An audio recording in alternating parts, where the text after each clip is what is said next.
여러분은 어떠실지 모르지만 저는 언제부턴가 아들 하나 있는데 눈치를 제가 많이 봅니다. 미국에 떨어져 있지만 한 번씩 제가 전화를 드릴 때마다 심기는 어떠신지, 여러분은 어떠십니까? 제가 아주 재밌는 얘기를 하나 들었습니다. 어느 어머니가 아들에게 그렇게 잘 보이고 싶은 마음이 늘 있어요. 그래서 어느 날은 화장도 아주 곱게 하시고 옷도 잘 입으시고 음식도 아주 맛있게 해가지고 아들에게 착 대접을 했습니다. 그러면서 밥을 먹는 아들 앞에서, 야, 엄마가 이렇게 예쁘고 그리고 이렇게 음식까지 잘하니 이런 것을 너 한자로 뭐라고 그러는 줄 알아? 물어봤어요. 엄마가 생각한 것은 금상첨화야. 금으로 된 거 위에 꽃을 더한다. 그 아들이 밥 먹다가 쓱 바라보더니 자화자찬 그러는 거예요. 자기가 스스로 칭찬한단 말이죠. 엄마가 약간 실망하면서, 아니 그거 말고 다른 거 있잖아, 다른 거.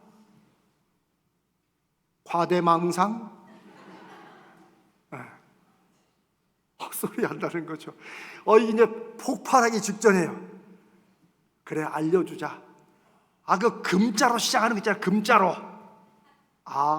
금시초문 그러더랍니다. 부모 자식 간에는 가까운 듯 하지만 늘 이게 잘 안 통할 때가 있어요. 사실 부모가 애쓰고 자식 때문에 애달는 마음이 좀 통해진다면, 그러면 아마 우리 가정이 조금 더 행복해지지 않을까 싶은 마음도 듭니다. 그런데 똑같은 생각을 자녀들도 부모에게 하고 있다는 거예요. 저는 제가 아까 농담 반 진담 반으로 우리 아들 이제 32살 들어가는데 제가 눈치를 많이 본다고 그랬는데 그거 잘한 것 같아요. 제가 아주 괘씸하면 눈치도 안 보죠. 그러나 눈치를 본다는 말은 내가 부모이기 때문에 자식에게 무조건 하란 대로 해, 이런 시대는 이미 지나갔죠. 제가 이렇게 눈치를 보면서라도 제 마음에 있는 것은 어떻게든지 이 자식의 마음속에 제가 꼭 가르쳐주고 싶은 거, 꼭 주고 싶은 것을 좀 자연스럽게 받아들였으면 하는 그런 마음 때문입니다. 아마 여러분도 그러실 겁니다. 오늘 사도 바울이 너희는 나를 본받으라 라는, 이게 사실 좀 돌아보면 굉장히 이게 위험할 수 있는 말입니다. 왜냐하면 고린도 교회 성도들에게 보내는 편지예요. 잘 아는 대로 고린도 교회가 하나님의 은혜와 은사도 넘쳤지만 오히려 믿음이 성숙하지 못한 사람들에게 성령이 임해서 그랬는지 문제가 굉장히 많았습니다. 성찬식을 자기네들 배를 불리는 것으로 먼저 온 사람이 먼저 먹고 끝나가지고 다른 사람은 음식을 먹을 그런 것도 남아있지 않았어요. 성적으로도 문란했어요. 사람들끼리 아볼로파, 바울파, 베드로파, 나는 예수파 갈라져가지고 서로 옳다고 싸웠어요. 그러니 주위에 손가락질을 받는 것은 당연했고, 그 와중에 이단 사상까지 교인들에게 퍼져가지고 교회가 완전히 무너지기 직전이었습니다. 그런 소식을 들은 바울이 교회를 세우기 위해서 직접 가기에는 너무 먼 거리고, 그래서 편지를 씁니다. 여러분 같으면 어떤 편지를 쓸 것 같아요? 사도 바울은 어쩌면 아주 교만하게 들릴 수 있는 말, 너희는 나를 본받아라. 내가 그리스도를 본받는 것 같이 너희는 나를 본받아라. 근데 여러분 어떻습니까? 그냥 우리 생각에는 보세요. 내가 그리스도를 본받은 것처럼 교회 성도들에게, 그 다음에 우리는 뭐라고 말할까? 너희도 그리스도를 본받아라. 우리가 예수 잘 믿어야지. 엄마 아빠가 예수 잘 믿는 것처럼 너희 예수를 잘 믿어야지. 이렇게 말할 것 같은데 사도 바울은 내가 그리스도를 본받는 것처럼 너희는 나를 본받으라고 말을 한다는 것이에요. 자칫하면 가뜩이나 사람들의 마음이 무너지고 꼬이고 막 이런 상황 속에서 이게 시비거리가 될 수 있는 말이에요. 바울이 교만하게 들릴 수도 있는 거예요. 아니 예수를 본받아야지 왜 우리더러 자기를 본받으라고 하냐. 이런 말로 오히려 교회에 더 문제가 생길 수도 있습니다. 그러면 왜 바울이 그냥 편안하게 그냥 내가 그리스도를 본받은 것처럼 여러분도 교회를 이 그리스도를 본받으라 이렇게만 해도 뭐 자기는 얼마나 잘 믿는다고 이렇게 할 수도 있는데 오히려 자기를 본받으라고 하니 왜 이렇게 좀 위험한 말을, 오해하기 쉬운 말을 했을까? 잠깐 생각해 봅시다. 왜 그랬을까요? 여러분이 그런 말 한다면 왜 그런 말을 하겠어요? 자녀들에게. 이 말 속에는 사도 바울의 깊고 간절한 마음이 있습니다. 어떤 마음? 자식을 향하고 자식을 위한 부모의 마음입니다. 그러니까 부모의 마음을 빼고 내가 그리스도를 본받은 것처럼 너희는 나를 본받으라 라고 요것만 딱 들으면 오해하기 딱 좋습니다. 그러나 바울이 평생 독신으로 살았지만 그러나 바울도 알고 있었고 바울도 확신했습니다. 자식을 위해서라면 어떤 부모든지 주저하지 않는다. 무엇이라도 자식을 위해서라면 부모는 하지 못할 일이 없다. 그거를 아는 거죠. 너희는 나를 본받으라 라는 말은 전체 성경에서 특별히 교회들에 보낸 이 편지에서도 딱 2번 있는데 그것도 이 고린도 전서에만 있습니다. 문제 많고 탈 많은 고린도 교회를 세우기 위해서 보낸 편지에 너희는 나를 본받으라는 말을 2번을 하고 있어요. 4장 16절에 그러므로 너희는 나를 본받는 자가 되라. 근데 그러므로라고 했으니 앞에 뭔가 말을 한 거죠. 그러니까 결론적으로 그렇기 때문에 결론적으로 너희는 나를 본받으라 이렇게 말했겠죠. 그러니 바로 15절을 읽어야 왜 바울이 자기를 본받으라고 했는지를 알게 됩니다. 15절은 그리스도 안에서 1만 스승이 있으니, 즉 예수 믿고 당시에 바울이 열심히 전도한 수많은 각 지역의 교회들, 이 교회들 안에 1만 명, 꼭 숫자를 센 건 아니겠죠. 그만큼 많다는 거겠죠. 뭐가 있다고요? 스승, 선생이 있다는 거예요. 오늘날 성경 교사가 있다는 거예요. 초대교회에는 정말 수많은 똑똑한, 인정받고 사랑받는, 오히려 그렇기 때문에 또 교인들도 막 선생을 하고 싶고 성경 교사가 되고 싶은 이런 것이 쫙 퍼졌어요. 한국 교회에서는 여러분 성도들이 뭐가 이렇게 되고 싶어 해요?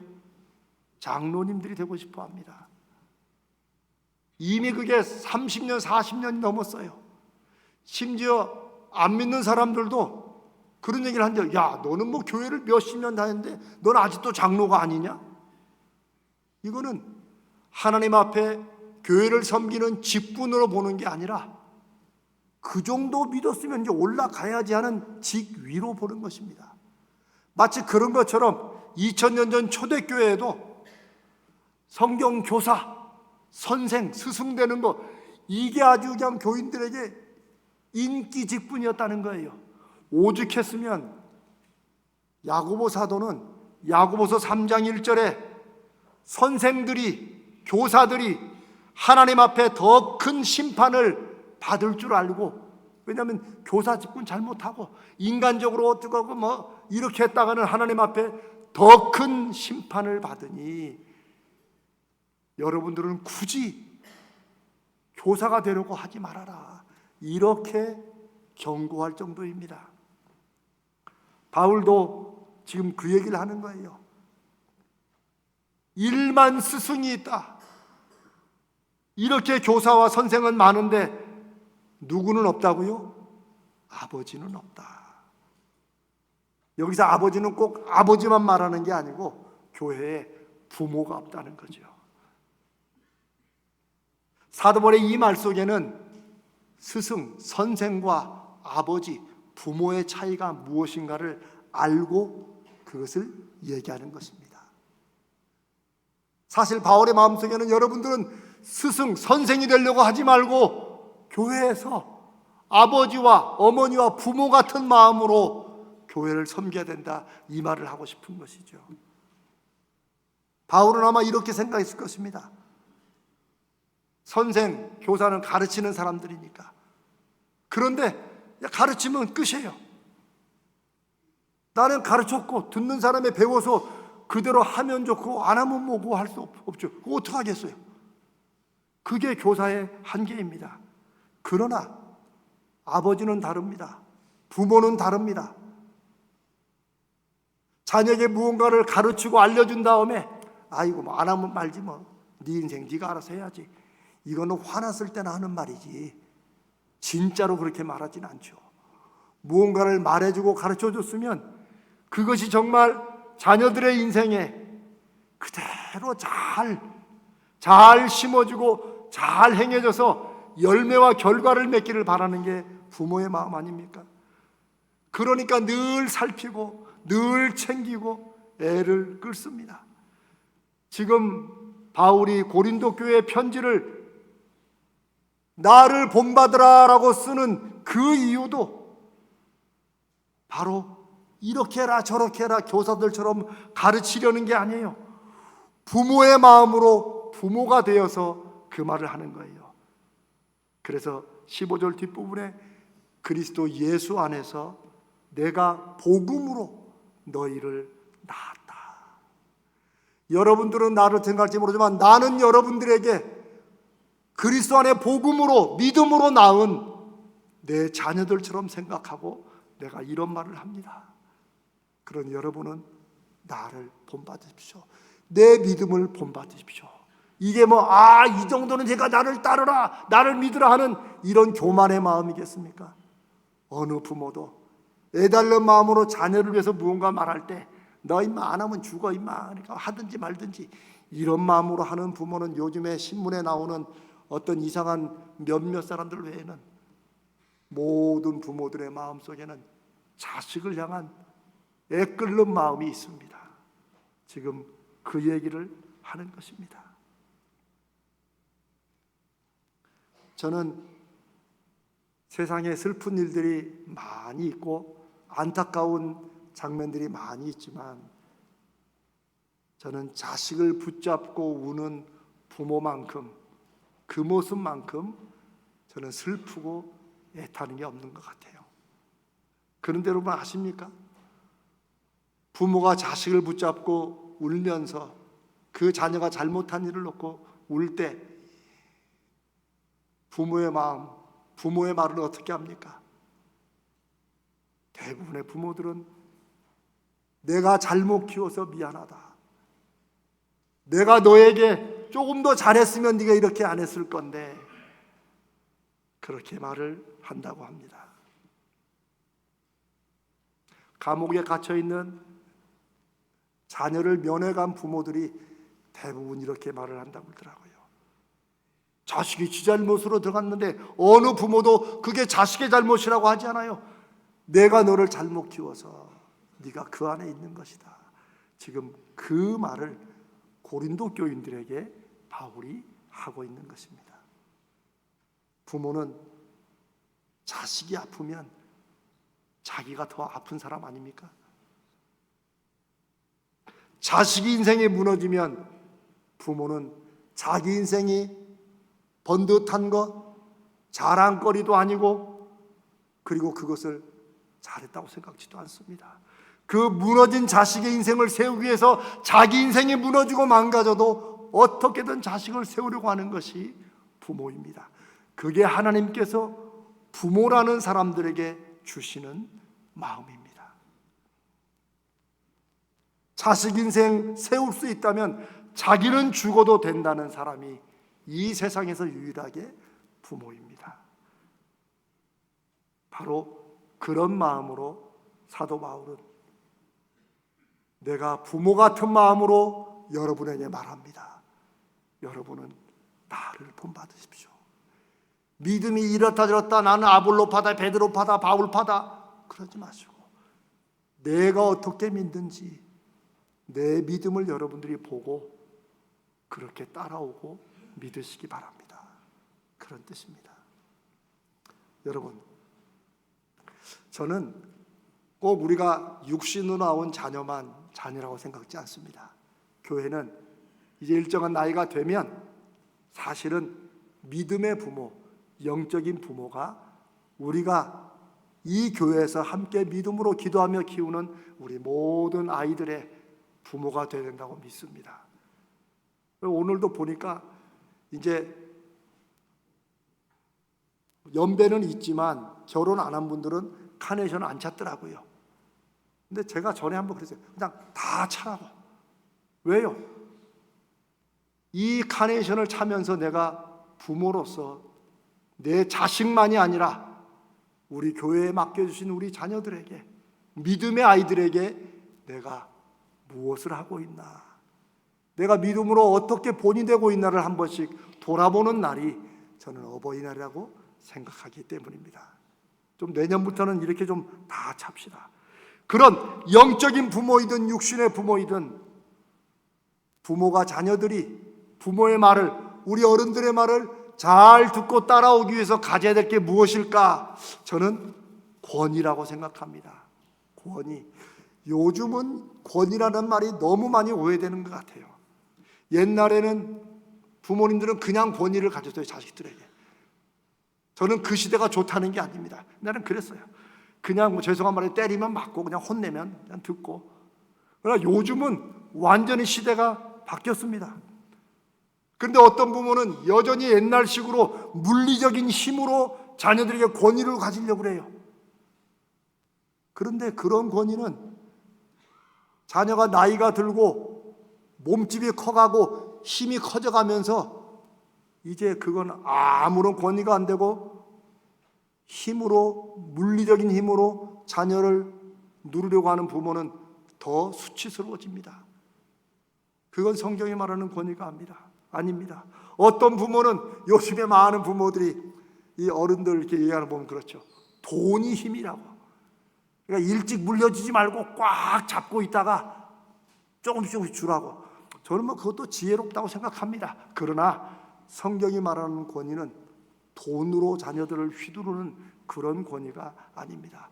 그리고 돈으로 자녀의 관계를 이끌고 가는 부모는 결국은 가장 불행한 관계로 끝맺기 쉽습니다. 왜요? 자식들에게 부모를 바라보는 게 아니라 부모의 손에서 나오는 돈을 바라보게 하기 때문입니다.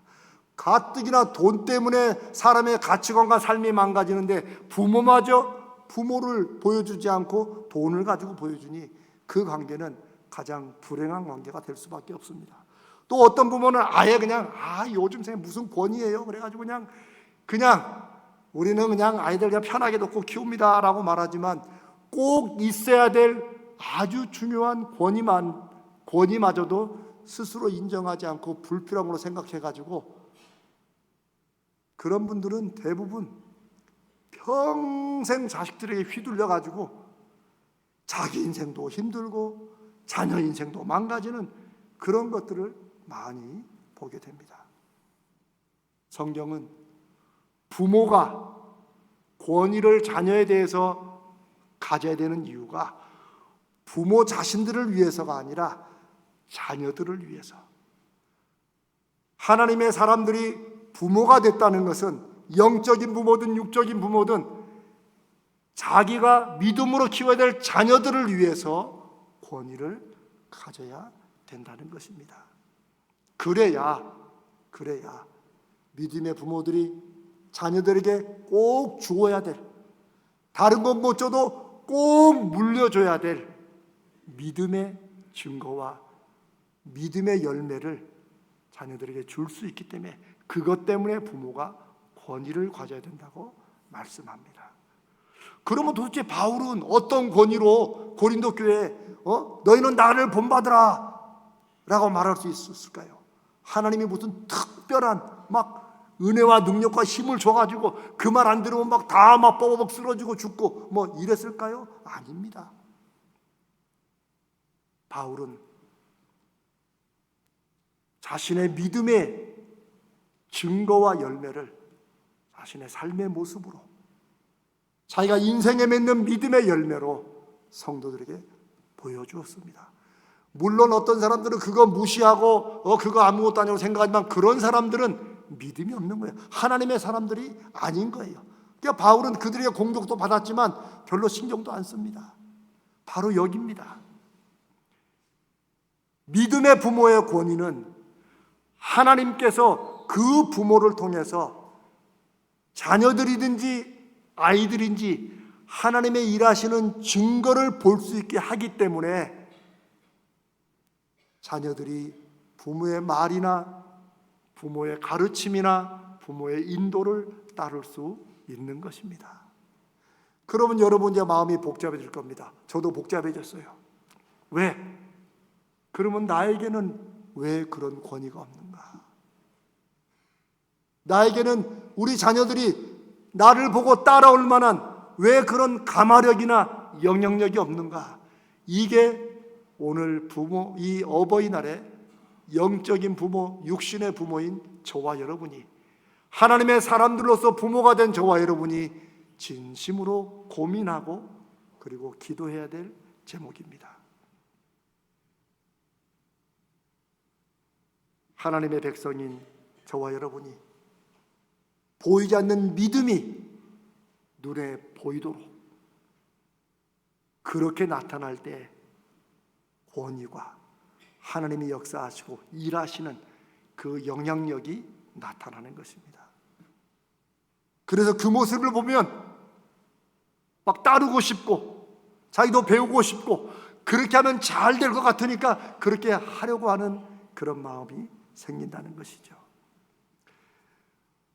홍콩의 리카싱이라는, 우리말로 이가성이라고 번역하는데 이가성보다 리카싱이라는 아주 유명한 CK 허치슨 그룹의 창시자가 있습니다. 워낙 유명한 사람이니 여러분이 뭐 인터넷 쳐보시면 나올 겁니다. 제가 이분의 전기를 읽은 적이 있는데 이분이 세탁소 점원에서부터 결국 아시아 최고의 부자이고 세계 10위권의 부를 이룬 사람입니다. 근데 이분이 단지 돈이 많아서 유명한 게 아닙니다. 이 리카싱은 그 검소한 게 충격적일 만큼 검소합니다. 평생에 리카싱은 5만 원도 안 되는 구두를 늘 신었다고 합니다. 입는 양복도 10만 원이 안 되는 양복을 입었다고 그래요. 이 정도 보면 전용기를 가져도 몇 대는 가질만 한데 리카싱은 늘 비행기를 탈 때 이코노미석을 탔다고 합니다. 그런데 제가 오늘 여러분과 나누고자 하는 얘기는 리카싱이 아니라 리카싱의 차를 30년간 운전해준 운전기사의 얘기입니다. 이분이 30년을 리카싱을 이제 운전해 주다가 이제 나이가 되어서 퇴직할 때가 되었답니다. 그러니 이 리카싱이 그 기사가 너무 고마워서 노후를 좀 준비하라고 200만 위안이니까 제가 계산해 보니까 한 4억 원, 한 4억 3천 정도 되더라고요. 그 리카싱이 30년을 수고하는 운전기사에게 그 돈을 주면서 참 고맙다고 수고했다고 이 돈을 주는데 운전기사가 안 받아요. 그러니 물었겠죠, 당연히. 아니, 왜 안 받느냐? 그러니까 이 운전기사가 하는 말이 자기도 이미 자기 노후를 위해 열심히 모아가지고 2천만 위안, 43억 정도를 가지고 있다는 거예요. 니카슨이 깜짝 놀라고, 여러분도 놀라셨죠? 아니, 운전기사 월급이 대체 뭐, 여러분 평생 우리가 얼마를 받아야 저축해서 40억을 모을까요? 깜짝 놀란 거예요. 아니, 그 돈 어떻게 모았냐? 그러니까 이분이 하는 말이, 회장님, 제가 30년간 한 일이 뭡니까? 회장님을 늘 차에 모시고 다니면서 회장님이 전화할 때마다 제가 이렇게 들었는데 어디에 투자가 좋다라고 하면 자기도 거기에 투자를 했다는 거예요. 기막힌 일 아닙니까? 이 리카슨이 운전사의 손을 잡고 고맙다고 그랬대요. 고맙다. 내 인생에 당신 같은 사람이 열매가 된 것이 너무 고맙다.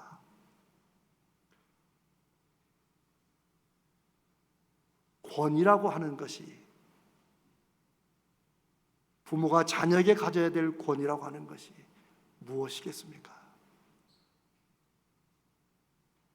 그걸 보면, 그걸 들으면 적어도 나도 이렇게 하면 그렇게 되겠다라고 하는 그런 마음이 드는 것, 그래 자발적으로 그 모습과 그 말에 끌려서 해보는 것, 이것보다 더 큰 권위가 어디 있고 이것보다 더 강력한 영향력이 어디 있겠습니까? 지금 사도 바울은 성령 안에서 그 얘기를 하는 것입니다. 나를 본받아라. 저와 여러분도 믿음의 부모가 되어 우리 자녀들에게, 아이들에게 내 믿음을 본받아라 라고 말할 수 있는 그런 믿음의 사람 되시기를 주님의 이름으로 축복합니다. 저는 이 설교를 준비하면서 제가 그런 기도했어요. 하나님, 제 자식이 저를 통해서 수십억의 돈을 모으는 것도 좋지만 하나님, 그건 안 되더라도 우리 모두의 자녀들이 부모인 우리를 통해 이 세상이 전부가 아닌 것을 확신하고 누구보다 세상을 열심히 살되 세상에 매여서 이것으로 전전긍긍하는 인생 살지 않고 이 세상을 넘어서는 영원한 가치를 믿고 살게 해주시옵소서. 그런 인생이 이 세상에서도 얼마나 존귀하고 행복하고 아름다운지를 하나님, 우리의 믿음의 모습을 보고 우리 자녀들이 보고 배우고 확신하게 해주시옵소서. 그리고 우리가 그러는 것처럼 우리 자녀들도 그렇게 인생을 마치고 영생을 누리고 우리가 하나님 앞에서 영원한 삶을 함께 누리도록 해 주시옵소서. 사랑하는 여러분, 만약 예수 믿는 저와 여러분, 부모된 우리 자식들이 평생 보고 자라면서 영생에 투자하지 못하고 영혼을 바라보며 살지 못한다면 저와 여러분의 믿음이 뭐겠습니까? 11장 1절에 바울이 내가 그리스도를 본받는 자 된 것 같이 너희는 나를 본받는 자가 되라. 저와 여러분도 우리 자녀들에게, 우리 아이들에게 이런 말을 할 수 있는 그런 믿음의 확신과 그런 믿음을 통한 인생의 열매가 있으시기를 주님의 이름으로 축복합니다. 예수 믿는 게 뭡니까? 어떻게 믿는 게 잘 믿는 거예요? 예수 믿으면 뭐가 좋습니까? 우리 자녀들의 세상이 수없이 질문을 던질 때 내 인생을 봐. 내가 어떻게 살아가는지 봐. 내가 믿는 것처럼만 믿으면 돼. 이렇게 말할 수 있는 믿음의 부모, 하나님, 그런 부모가 되고자 하는 그런 소망과 그런 꿈을 기도 제목으로 주시옵소서. 그게 오늘 제가 이 설교를 준비하며 여러분과 나누고자 하는 말씀입니다. 내가 믿는 것처럼 너도 믿어라, 이렇게 말할 수 있는 부모는 더 똑똑해서 이런 말 하는 게 아닙니다. 더 잘나서, 더 부자라서, 더 능력이 있어 이런 말 하는 게 아닙니다. 하나님이 저와 여러분의 인생에 살아계심과 역사하심을 보여주시고, 우리는 세상에 우리의 모습이 사람들 보기는 어떨지라도 우리 안에 믿음으로 사는 게 무엇인지, 하나님의 역사하심을 확인하고 열매로 맺으며 살아가는 게 무엇인지를 우리가 알고 누려야 우리 자식들에게, 다른 건 모르지만 예수 믿는 것은 너 엄마 보고 믿어, 너 아빠처럼 믿어야 돼. 그리고 우리는 늘 하나님 앞에 우리의 믿음이 흐트러지지 않도록, 우리가 우리의 자녀들에게 말하고 가르치는 것에 열매가 혹시 안 맺는 일이 없도록 하나님, 내 인생에 역사해 주시옵소서, 응답해 주시옵소서. 늘 하나님 앞에 겸손히 나아가는 그런 믿음의 부모가 바울처럼 내가 그리스도를 본받는 것처럼 너는 나를 본받아라 라고 말할 수 있는 부모가 아닌가 싶습니다. 사랑하는 여러분, 오늘 이 어버이 주일에 저와 여러분이 우리 자녀들을 위해서라도 다른 어떤 소원 말고 하나님 내 믿음에 축복해 주시고 열매 맺어 주셔서 내 자녀들에게 내가 예수 믿는 것처럼 너는 나를 보고 믿으면 돼, 이렇게 말할 수 있는 부모 되시기를, 그런 거룩한 꿈과 소원을 기도 제목으로 가지시는 여러분 되시기를 주님의 이름으로 축복합니다.